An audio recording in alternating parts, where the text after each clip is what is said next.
కోడికత్తి కేసులో ఆంధ్రప్రదేశ్ హైకోర్టు సంచలన నిర్ణయం తీసుకుంది. కోడికత్తి కేసులో నిందితుడిగా ఉన్నటువంటి శ్రీను 5.5 సంవత్సరాలుగా జైల్లోనే మగ్గిపోతున్న నేపథ్యంలో అతనికి కొన్ని షరతులతో కూడినటువంటి బెయిల్ని ఈరోజు మంజూరు చేయడం జరిగింది.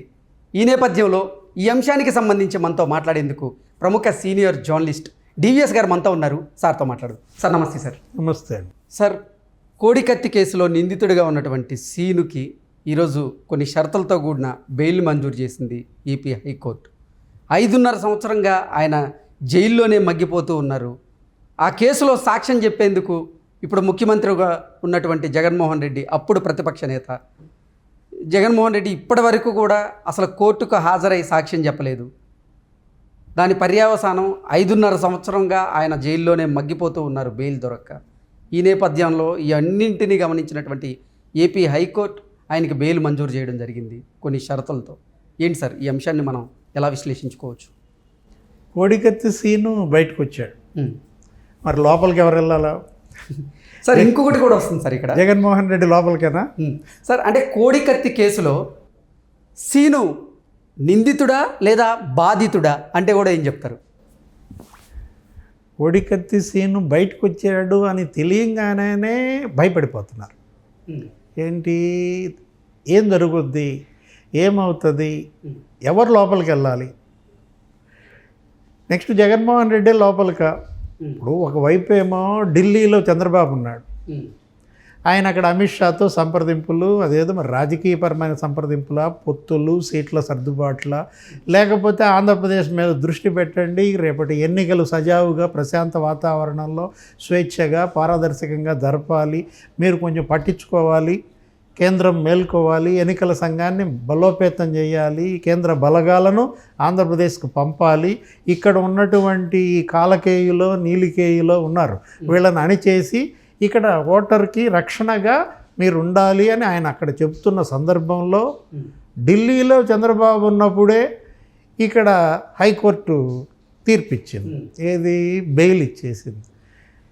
అంటే ఏమవుతుంది, జగన్మోహన్ రెడ్డి ఒక్కసారిగా జుట్టు బిక్కునే పరిస్థితి. ఆయన ఏంటి హెడ్ టర్నింగ్ ఇచ్చుకోవాలి అర్థం కావట్లా.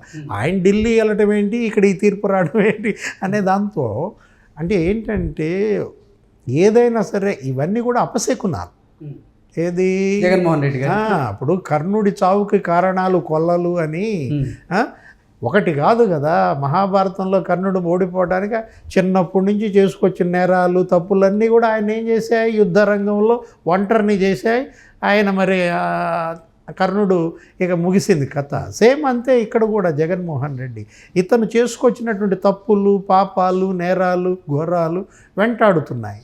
అవి వరుసగా ఎన్నికల ముందు అతని చుట్టూతో కమ్ముకుంటున్నాయి అన్నమాట. అష్ట దిగ్బంధనంలో ఇవాళ జగన్మోహన్ రెడ్డి ఇరుక్కుపోతున్నాడు అన్నమాట. అన్ని దారులు మూసుకుపోతున్నాయి. ఏది, కేంద్రం దారి మూసుకుపోతుంది. మూసుకుందా లేదా? చంద్రబాబు ఢిల్లీ వెళ్ళంగానే కేంద్రం దారి మూసుకుపోతుంది, ఎన్నికల సంఘం దారి మూసుకుపోతుంది, కోర్టుల దారులు మూసుకుపోతాయి. ఇంకా మిగిలిన ద్వారాలు ఏమున్నాయి? ఇప్పుడు 4 ద్వారాలు చెప్పాను, అష్ట ద్వారాల్లో వాలంటీర్ల ద్వారం మూసుకుపోతుంది. ఏంటి, మీడియా దారులు మూసుకుపోతాయి, ప్రభుత్వ యంత్రాంగం దారి మూసుకుపోతాయి. ఎందుకంటే ఎప్పుడైతే నీకు కేంద్రం దారి మూసుకుందో ఈ దారులన్నీ కూడా మూసుకుపోతాయి. అష్ట దిగ్బంధనంలో జగన్మోహన్ రెడ్డి ఉన్నాడు. కోడికత్తి కేసులో ఇవాళ సీను బయటకు వచ్చాడంటే అది నిజంగా ఆ కుటుంబం యొక్క విజయం. సీనుకు అండగా నిలబడ్డటువంటి దళిత జాతి విజయం. జనిపల్లి శ్రీనివాసరావుకి అండగా నిలబడి పోరాటం చేసినటువంటి ఆ లాయర్ సలీం విజయం. సీను దగ్గర డబ్బేమి లేదుగా కృష్ణ. ఇప్పుడు మనం ఆయన ఎవరు వాళ్ళని పెట్టుకొని నియమించుకోవాలి, సిద్ధార్థ లూథ్రానో లేకపోతే ఇంకా ముగ్గుల్ రోహతిగ్నో వీళ్ళందరినీ నియమించుకునే శక్తి ఉన్నాడు కాదు కదా పేద దళితుడు.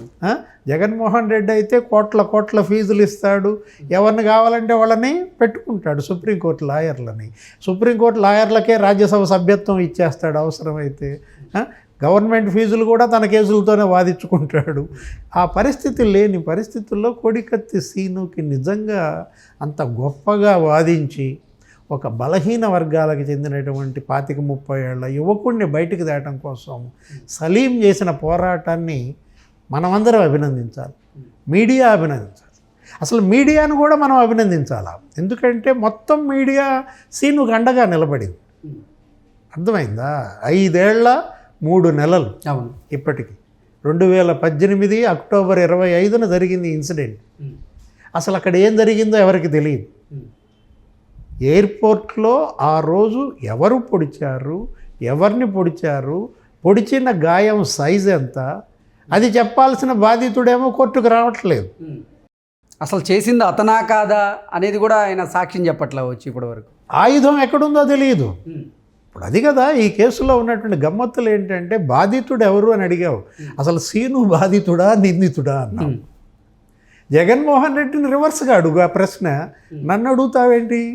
జగన్మోహన్ రెడ్డి బాధితుడా నిందితుడా? బాధితుడైతే నాకు ఇక్కడ గుచ్చుకుందండి, ఇంతలోతు దిగబడిందని చూపించాలి, ఇగో కుట్లు అని చూపించాలి కదా.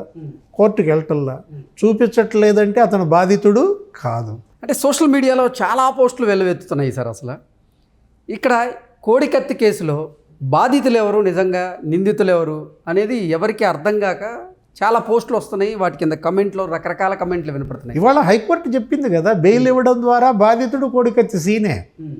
జనిపల్లి శ్రీను బాధితుడు, శ్రీనివాసరావు కుటుంబం బాధిత కుటుంబం. ఎందుకంటే 5 ఏళ్ల 3 నెలలుగా తల్లి సావిత్రి, అన్న సుబ్బరాజు తిరగని గుమ్మం లేదు. అరే సీఎం ఇంటి ముందు వాళ్ళు వెళ్ళి ఏమండి మీరు వినతి పత్రం తీసుకోవడానికి కూడా అతనికి చేతులు రాలేదంటే జగన్మోహన్ రెడ్డికి కలిశాడా? ఈ 5 ఏళ్లలో వాళ్ళు ఎన్ని మాట సీఎం క్యాంప్ ఆఫీస్కి వచ్చారు? సామాజిక న్యాయం అంటే వైఎస్ఆర్సీపీ అని చెప్పుకునేటువంటి నేతలు కూడా నా ఎస్సీ, నా బీసీ, నా ఇప్పుడు సీను నీ ఎస్సీ కాదా? అది కదా అడుగుతుంది. అతనేంటి రాజశేఖర రెడ్డికి అభిమాని. అసలు ఆ ఊరు వైఎస్ ఫ్యాన్స్.